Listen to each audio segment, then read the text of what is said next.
l'importance du conseiller conjugal ou conseiller matrimonial. Salut à tous. J'aimerais parler d'un sujet peu ordinaire, mais qui est très important et que beaucoup négligent. Le conseiller conjugal. Avant le mariage et même après la célébration du mariage. Oui, un adage français dit que celui qui veut aller loin ménage très bien sa monture. Le mariage n'est pas vraiment une aventure à prendre à la légère.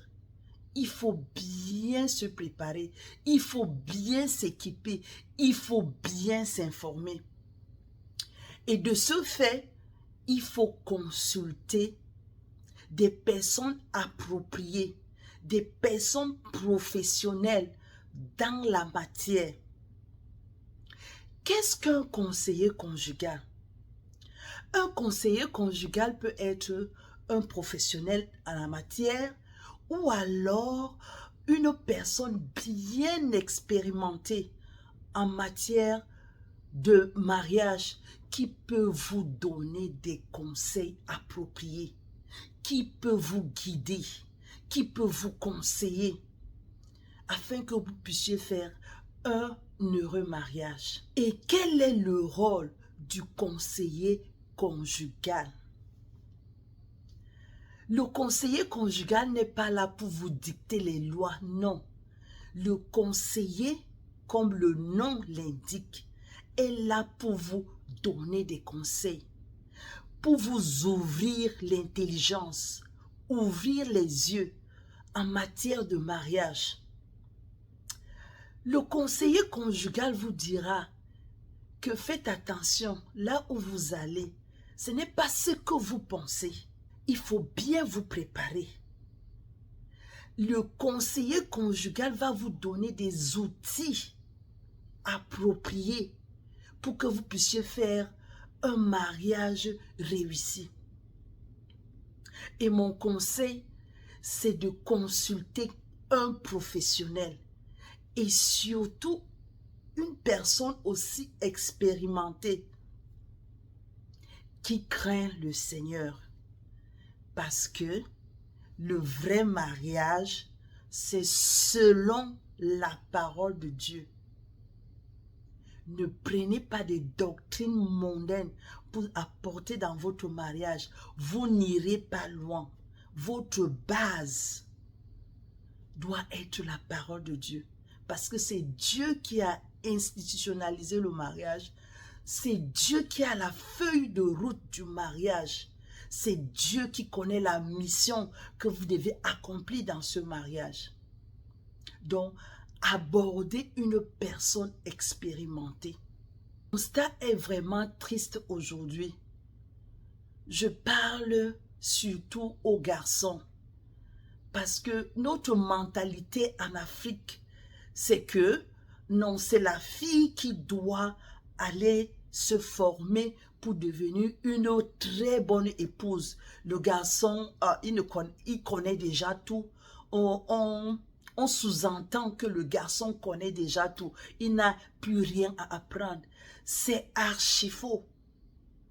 Je crois même que le garçon devait être celui qui devait prendre cette charge au sérieux. Parce que la parole de Dieu dit que l'homme est le chef. Ça veut dire qu'il doit connaître comment est-ce qu'il va diriger sa maison.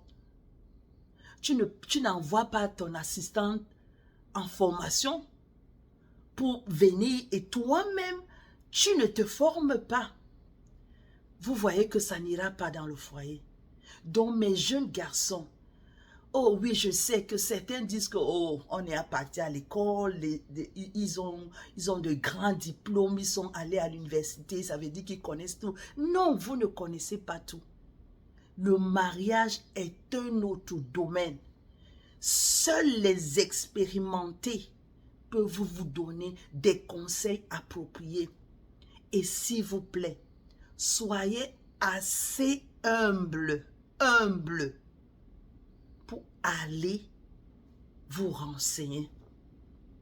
Si tu vois un jeune frère qui s'est marié, ça fait même déjà 1 an seulement, ça veut dire qu'il est plus expérimenté que toi qui n'es pas encore marié. Sois humble. Demande-lui, mon frère, le mariage, qu'est-ce que tu penses? Et si c'est une personne sincère, la personne va te donner des conseils qui vont t'aider. Donc ne négligez pas le conseiller matrimonial. Et aussi, informez-vous, j'insiste toujours. Lorsqu'on veut devenir un médecin, un bon médecin, je crois qu'il faut aller jusqu'à 7 ans d'études après le baccalauréat. Tu veux devenir un professionnel dans une matière. Regardez comment est-ce que nous prenons le temps pour étudier une matière qui juste va nous aider peut-être à avoir de l'argent. Mais nous ne prenons pas le temps d'étudier la matière la plus importante de notre vie, qui est le mariage. Comment peux-tu t'engager dans un mariage sans savoir le but du mariage, le rôle de l'homme, le rôle de la femme? Comment est-ce que tu vas t'y prendre avec ta femme lorsqu'il y aura des problèmes et tout? Donc, un garçon sage ou une fille sage doit prendre le temps de s'informer avant de s'engager dans le mariage. Doit prendre le temps de lire les livres appropriés sur le mariage et surtout le mariage chrétien afin de s'engager dans le mariage. S'il vous plaît, si je vous en supplie, ne vous engagez pas dans le mariage sans avoir l'idée exacte du mariage et la meilleure idée, s'il vous plaît. Votre rôle que vous allez jouer dans le mariage et les difficultés, lorsque vous allez rencontrer les difficultés, comment vous allez vous y prendre. Prenez le temps. Suivez même des formations. Il y en a. Il y a, dans certaines églises, il y a l'école de mariage. Il est bien vrai que parfois ce n'est pas suffisant. Quand vous sentez que vous n'avez pas assez eu d'informations à l'école de mariage, n'ayez pas honte de vous approcher d'une maman bien expérimentée que vous estimez afin qu'elle complète votre formation. Vous les garçons, n'ayez pas honte de vous approcher d'un papa bien expérimenté afin de compléter votre connaissance en la matière du mariage. Ça va beaucoup vous aider. Vous ne serez pas surpris lorsque vous allez vous marier. Non, parce que vous vous serez bien préparé auparavant. Donc, ce que j'aimerais encore dire, ne négligez pas d'aller consulter un conseiller matrimonial avant le mariage. Posez-lui toutes les questions possibles, même les plus embarrassantes. C'est mieux d'être informé avant que d'aller s'informer lorsqu'on s'est déjà engagé et il n'y a plus moyen de faire demi-tour. Renseignez-vous. Et avec les renseignements, les informations qu'on va vous donner, vous serez à mesure de voir si vous êtes prêt pour le mariage ou la personne qui vous propose même la main là est une personne compatible à vous. Est-ce que Est-ce qu'avec cette personne, nous irons loin? Ce n'est pas tout homme qui peut faire un bon mari. C'est celui qui s'est préparé bien avant. Je vous donne un peu mon témoignage. Je dis toujours que ce n'est pas parfait. Lorsque je donne mon témoignage, c'est pour vous aider. Lorsque je me suis fiancée avec mon mari, le premier des cadeaux qu'il m'avait offert, c'était un livre sur le mariage. Oui, je sais qu'il savait que je n'étais pas au courant, je ne savais absolument rien. Il a juste acheté un livre sur le mariage chrétien, il m'a donné. Ça m'avait beaucoup aidé. Et lui-même, de son côté, il lisait également. Et il était allé jusqu'à consulter le médecin de leur société, la compagnie là où il travaillait. Il est allé prendre le rendez-vous, aller voir cette dame. Il avait considéré cette dame comme un conseiller conjugal. Et la dame était tellement contente. La dame lui a donné des conseils qui l'aident jusqu'à aujourd'hui. Sans compter les papas vers qui il est allé, qui étaient déjà mariés avec des enfants.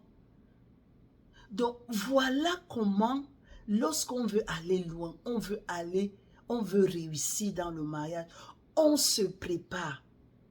Ne soyez pas emportés par la fête du mariage.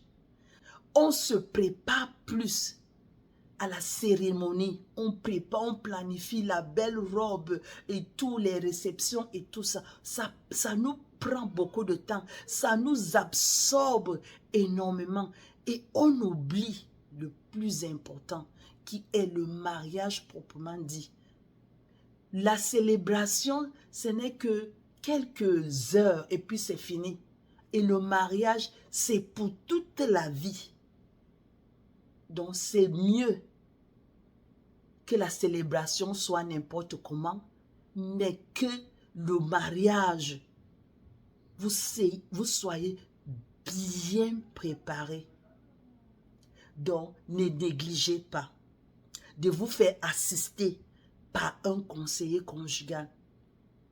Et même, ce n'est pas seulement avant le mariage, même après le mariage, si vous avez besoin d'un conseil, courez vers un conseiller conjugal, une personne professionnelle ou alors une personne expérimentée en la matière. Et cela vous aidera beaucoup.